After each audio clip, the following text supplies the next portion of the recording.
घरच्या घरी मस्त असा रवा केक तुम्हाला पण बनवायचा असेल तर हा व्हिडिओ शेवटपर्यंत पाहत राहा। इथे मी 1 कप रवा घेतला आहे मिक्सरच्या भांड्यामध्ये, पाऊण कप साखर घेतली, 3 वेलची घेतली, 3 ते 4 हिरवी वेलची आणि बारीक वाटून घेतलं। आता केक टिनला मी बटर पेपर लावून घेतला। त्यानंतर एक कढई मी गरम करायला ठेवली, त्यामध्ये स्टँड ठेवलं, वरून झाकण ठेवलं। यामध्ये मी केक बेक करणार आहे। आता बॅटर बनवण्यासाठी मी जे आपण मिक्सरला बारीक करून घेतलं होतं मिश्रण ते छान असं चाळणीमध्ये चाळून घेतलं। त्यानंतर यामध्ये अर्धा कप मी गव्हाचं पीठ आणि अर्धा कप मैदा घातला। इथे तुम्ही पूर्ण गव्हाचं पीठ सुद्धा वापरू शकता। आणि त्यानंतर एक लहानसा चमचा मी पूर्ण भरून बेकिंग पावडर आणि त्याच्या अर्धी म्हणजे अर्धा चमचा बेकिंग सोडा घातला। आता हे छान असं चाळून घेतलं आणि चमच्याने सगळं एकजीव करून घेतलं पीठ, म्हणजे सगळ्या पिठाला ही बेकिंग पावडर आणि बेकिंग सोडा अगदी व्यवस्थित लागतं।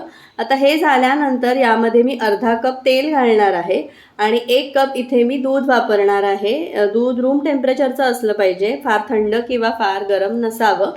आता हे अर्ध दूध मी यामध्ये घातलं आणि सगळं मी इथे विस्करने एकजीव करून घेते आहे। थोडं थोडं दूध ॲड करायचं म्हणजे आपल्याला एक्झॅक्ट कन्सिस्टन्सी येईपर्यंत ते दूध ॲड करता येतं। इथे मला पूर्ण 1 कप दूध आणि वरून 3 ते 4 चमचे दूध लागलं। रव्याच्या क्वालिटीप्रमाणे दुधाचं प्रमाण कमी जास्त होऊ शकतं। इथे 2 ते 3 थेंब मी व्हॅनिला इसेन्सचे घातले, ते तुम्ही स्किप करू शकता, अगदीच ऑप्शनल आहेत। आता ज्या केक टिनला आपण बटर पेपर लावला होता त्यामध्ये हे बॅटर काढून घ्यायचं, 1-2 वेळा टॅप करायचं म्हणजे एअर बबल्स असतील तर ते निघून जातात।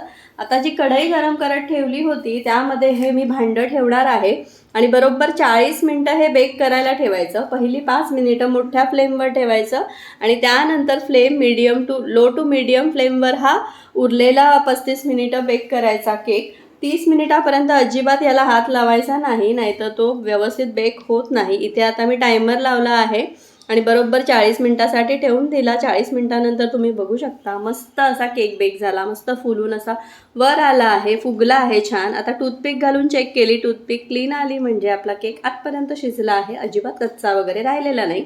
आता हा पूर्ण थंड व्हायला द्यायचा, अजिबात गरम असताना डिमोल्ड करायचा नाही, नाहीतर तो तुटू शकतो। आता इथे मी ह्याचा बटर पेपर काढून घेते आहे, तुम्ही बघू शकता मस्त रंग आला आहे केकला आणि आतून असा छान सॉफ्ट झाला आहे।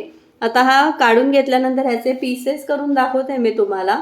तुम्ही इथे कट करताना बघू शकता याचा टेक्स्चर किती छान आला आहे, मस्त मऊसूत असा केक तयार झाला आहे आणि चविष्ट पण आहे। नक्की ही रेसिपी करून बघा। यापूर्वी सेम रेसिपी मी गुळाचा वापर करून केली होती, ती सुद्धा खूप छान झाली होती। बघितली नसेल तर ती सुद्धा बघून घ्या आणि ही रेसिपी कशी वाटली मला कमेंटमध्ये कळवा। आवडली तर चॅनल लाईक करा, शेअर करा, सबस्क्राईब करा।